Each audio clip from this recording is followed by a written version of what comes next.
You guys think the same thing. You guys are literally completing each other's statement. You're like, oh, you're my spirit animal, girl, you too. And you think it's friendship. And that is why you see a lot of youth. There is no self-actualization or self-realization until they clock 30. And being a people's person gradually made me become a people pleaser. So I'm doing things because people want me to do it, or people expect certain things from me. You don't have to drag every friendship or every relationship simply because you think they're a necessity.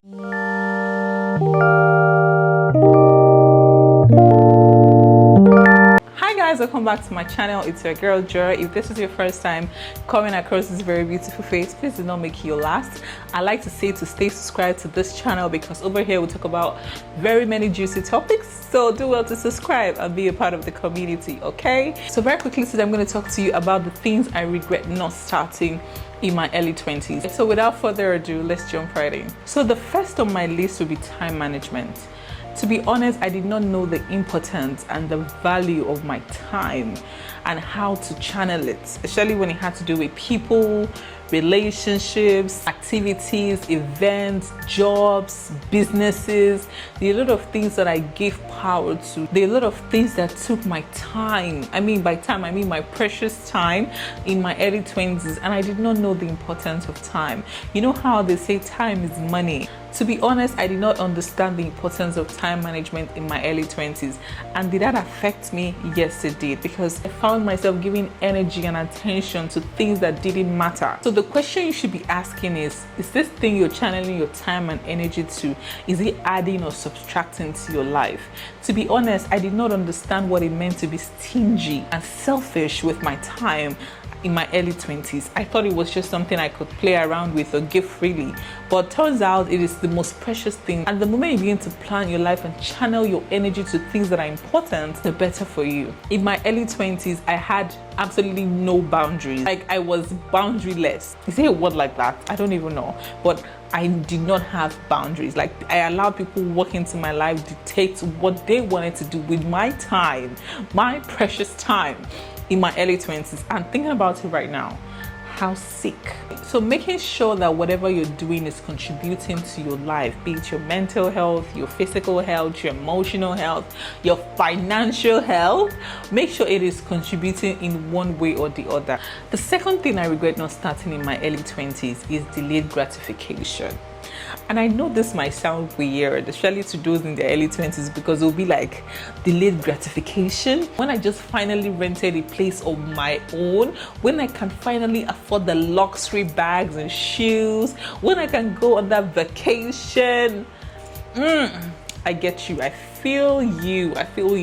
Your early 20s, like I said in my previous video, comes with a lot of excitement, adrenaline rush, youthful exuberance. You want to experience all of it. You want to bask in the moment. You want to be one of the talking things. You want to wear the latest thing. You want to do all the good stuff because that's what your age grade or your friends are doing. So there's the peer pressure to level up. I get that. But you see, your early 20s is also a time where you need to sow. Just like a farmer, you need to sow and then reap, okay? You cannot reap if you don't sow, if that makes sense. So your early 20s is a time where you need to water the ground and sow that seed. If you want wealth, if you want anything you want to sow, okay? It's a time to sow a lot of things. You're going to sow good relationships, boundaries, self-worth, self-esteem, time management, all that features, all that characteristics that you want to grow to see in your 30s and 40s.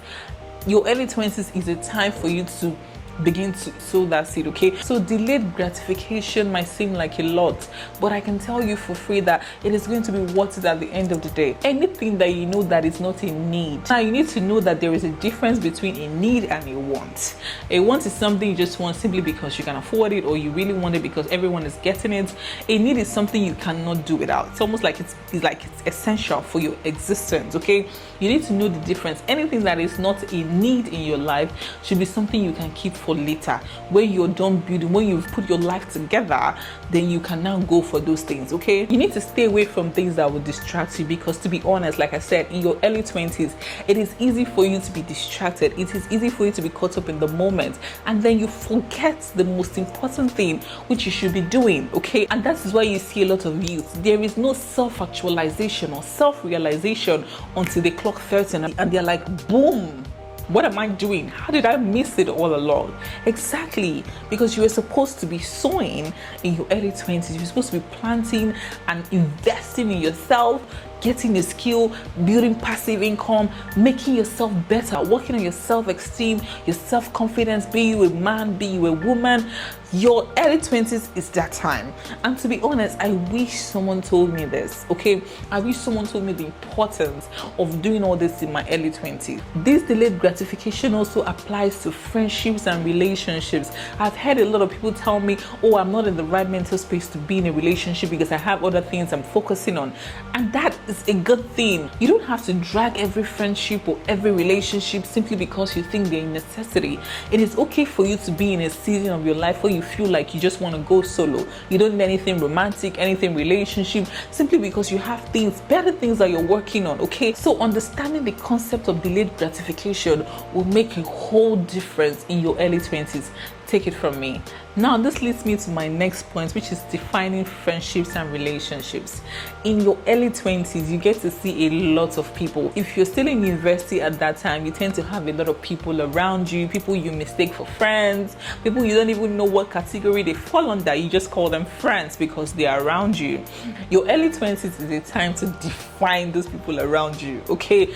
I wish somebody told me this, and I'm saying this with all honesty. I wish someone told me what it meant to define the people in my corner. Back in the day, I used to be a people person. I had people flock around me and I did not know why they were there. I did not even know how to define them. People I met in church, people I met in school, people I met in parties.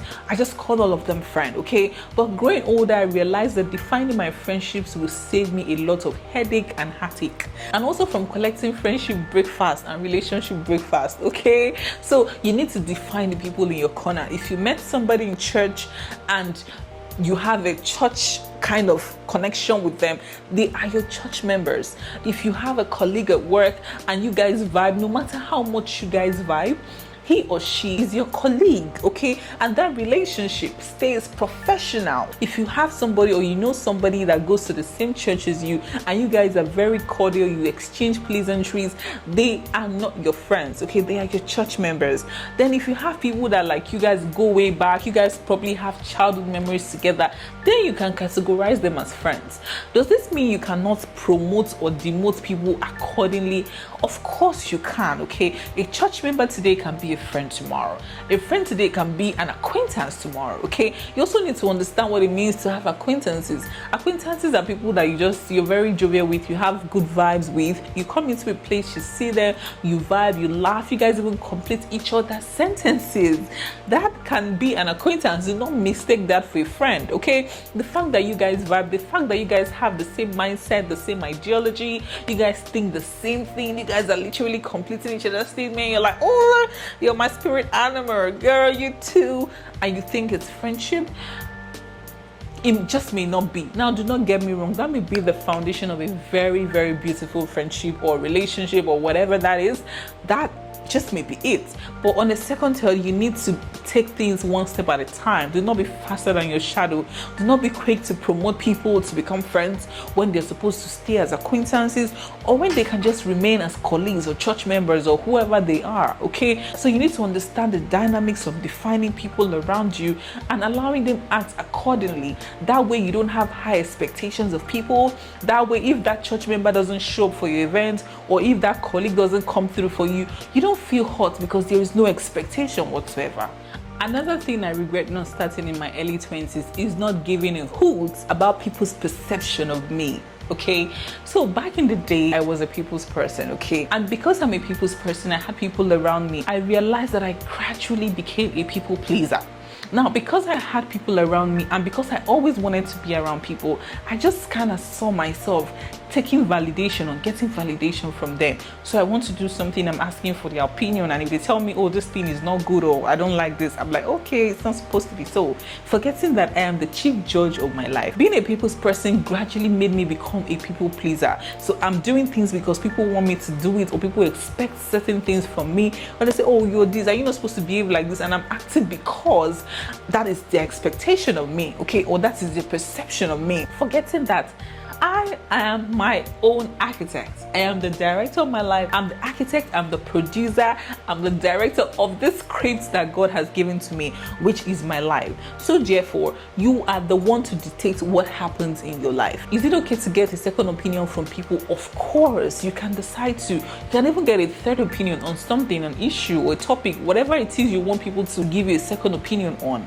But at the end of the day, you need to table all this and dissect it and make sure that your conclusion or whatever decision you make is based on your own thoughts, your own ideas, and your own perceptions, not what people say or what they are projecting towards you. I think this particular point is an ongoing pandemic because really it cuts across people of different ages, from their 20s to 30s to 40s, and even people in their 50s still have this issue of caring about whose ox is God. To be honest, even I myself, I'm still evolving in this stage because it's easier said than done, okay? Sometimes you might think, oh, I'm bigger than this, I can't do this, I can't do that. But you see that friend of yours that is even closest to you, that you call your bestie or your sister or even a family member that you think is your pal, can say something and somehow it rubs off on your thoughts and you keep thinking about it the whole day. I feel like this topic is something that cuts across and it's something that people are still evolving through, and to be honest, it's really crazy. If I had the opportunity to talk to my 20-year-old self, I would say to her that it's easy for people to project their insecurities, their negativities, their thoughts, their opinions, their childhood experiences, their trauma, all the baggage they have. It is easy for people to project it on you if you give them the chance. It's almost like you asking somebody if this cup is full or empty. A person who tells you that it's half full has a perspective, and a person who tells you that it is half empty also has a perspective. And both perspectives may be right, but it comes from different backgrounds or different school of thought, okay? So at the end of the day, you need to understand that people will always project what they are or what they are not to you. And this is the reason why I'm always hinting on building your self-confidence, your self-esteem, your overall persona, and setting personal boundaries. These boundaries are important because it just shoves off every negative vibe, every negative energy. Whether we like it or not, most people live their entire existence on what people think about them. And that's why you see some people, when they tell them, oh, you look so tacky or you look so unkept, their mood automatically changes. They're possibly even ruined for the whole day because that word or that statement keeps resounding in their ears. In a world like ours, people are always concerned about what will people say if they hear that I'm this, or if they see that I'm this, if I put on weight, if I lose weight, if I start this business, if I go to the gym, if I cut my hair, if I wear my makeup, if I wear skimpy.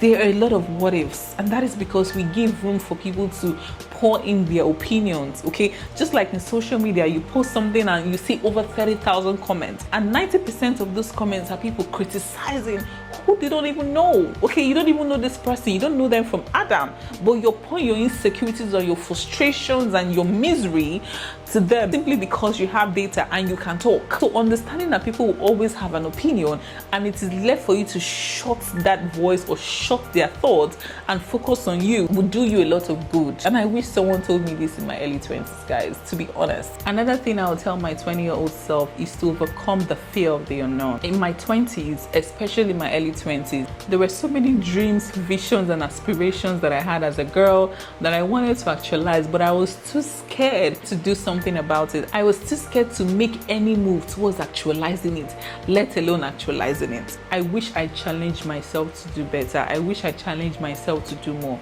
because to be honest, I would probably be in a different place right now. This is not to say that I have regrets, but I just want to count them as blessings. But if I had the opportunity to do this again, I would do it afraid. And I'm saying this from just understanding what fear can do to people. I would do it afraid. And this is what I'm telling young people out there today. Whatever dream, whatever aspiration you have, whatever that thing that is keeping you up at night, that is definitely worth trying, okay? Because that could just be where your breakthrough is, and you need to push until something happens. I always say you need to do what you have to do while you still have breath in you. It is very important. So that dream, that vision, that aspiration, that thing that you're worried about where the finance will come from or where the resources will come from, just start and just watch the universe, watch God make things align for your good, okay? This leads me to my next point, which is the family you create is more important than the family you're from. I'll say this again. The family you create is more important than the family you're from. A lot of people are bound by their past. A lot of people are bound by where they come from or how things are done from where they come from. In my early 20s, I was stuck in my head with family expectations, societal expectations of who I should be, where I should go, the things I should do, the things I should wear, how to talk, how to associate, the kind of course to do. A lot of my decisions in my early 20s were bound by family and things I was expected to do by society or by people that didn't even care about me. Now, I'm not saying that some of these things are not good and important. I'm just saying that you need to know where to draw the line. It's okay for you to have a bruised background. It's okay for you to come from a background where there are things are done differently or a background where things were just not going well, but you need to decide to be the change. You need to decide to do things differently. You need to decide the kind of family or the kind of life you want to create for yourself. Okay, the fact that things were going a certain way does not mean you have to follow that trend or that pattern. You should understand that you're the pattern breaker. It's left for you to take yourself out of that shackles and make a new name for yourself and your family. What this means is that you are under no obligation to do what your parents did, how they did it, where they did it, when they did it, and with who they did it. You need to understand that you are under no obligation to follow their path, especially if it's not a good one. Okay, the fact that your father married 3 wives does not mean you have to marry 3 wives. The fact that your mother was polygamous or your mother experienced domestic violence and was very diligent in being beaten by her husband does not mean you have to subject yourself to that kind of marriage.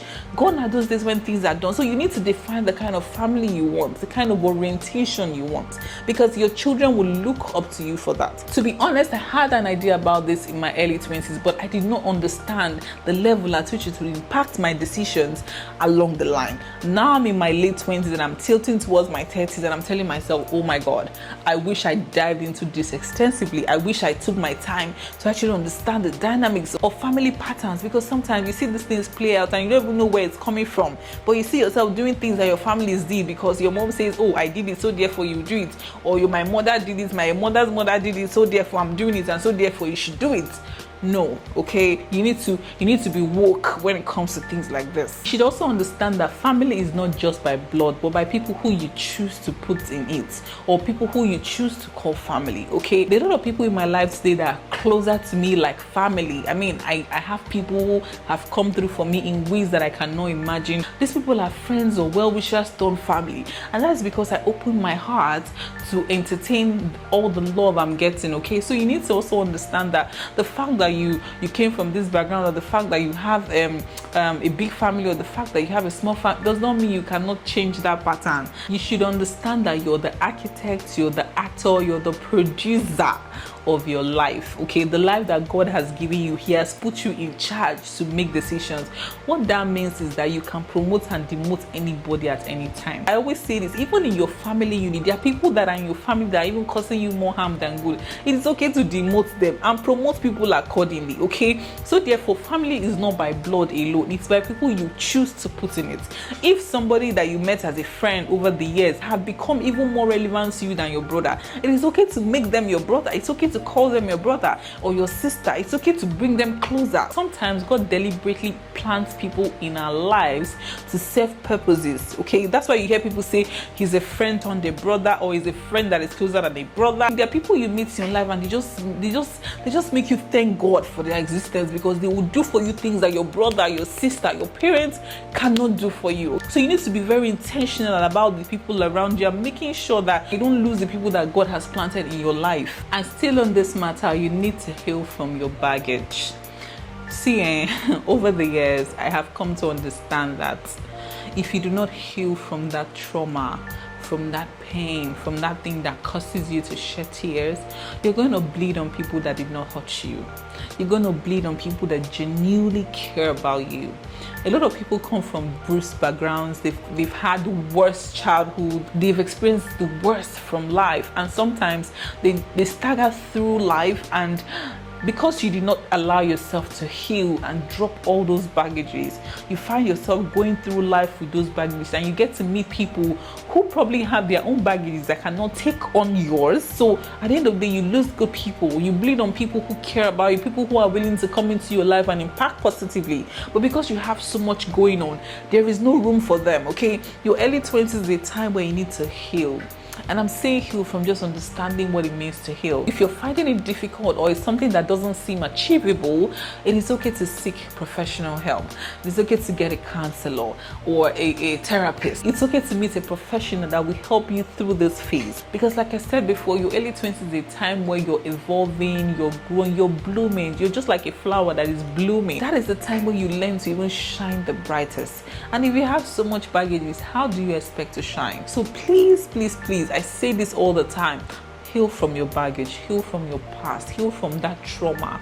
Okay, the last thing I regret not starting in my early 20s is learning not to take things personally. In my early 20s, I used to be somebody that took every word to heart. So you tell me something and I'm holding it up to my heart because I'm like, why would this person say this to me? Why would this person say this to me? Okay, I used to be very, very emotional. I am still emotional because women are emotional by nature, don't get me wrong. Okay, I'm not there yet, but I'm just saying that I wish I started this in my early 20s. Okay, I used to be very emotional, and because of this, I tend to overreact or react in an unexpected way to situations, okay, to people, to relationships, or to situations, okay, because I'm thinking from the emotional side of my head instead of thinking logically, if that makes sense. 70% of the issues I faced in my early 20s would have been avoided if only I worked on that aspect of me. And I'm saying this with all honesty. I don't know if there are people that are as guilty as I am in this category, but I know it would have saved me a lot of stress. And speaking on this, I know this might not be the most comfortable or convenient thing to do as a person, but trust me, it will save a lot of heartache because it's also part of being emotionally intelligent. Speaking of emotional intelligence, that is a whole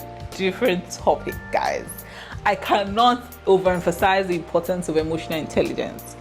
I think I'm going to even do like a whole video talking about that. You guys wait for that video, okay? But not to digress, I would definitely train myself to be less sensitive to things people say to me or at me. Whether these things are directed to me personally or just them projecting their insecurities on me, I would learn to not take it personal, okay? People are going through different seasons, different phases in their lives, and sometimes whatever they say to you, it's not you are not the problem, okay? It's just them projecting their insecurities. They are the problem, okay? Sometimes you see somebody come on social media and they're coming to say all sorts of things.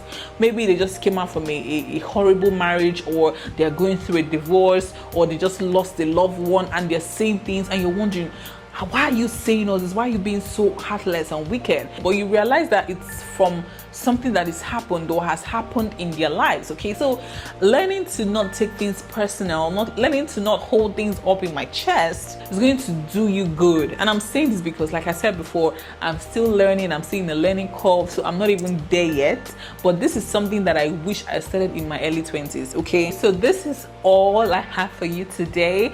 Please let me know if any of these points resonate with you in the comment section. Do not forget to give this video a thumbs up, because by giving it a thumbs up, you're telling the YouTube algorithm that you like it, and it's going to share it to a lot of people that need to watch this video. Please do not forget to share this video. People need to watch this video and be aware of these mistakes in order to avoid them. So you want to share this to as many people as you know, because you don't even know who this video is pointing out, who's going to benefit from it, okay? Remember to subscribe if you haven't and be a part of our community. Until next time, bye.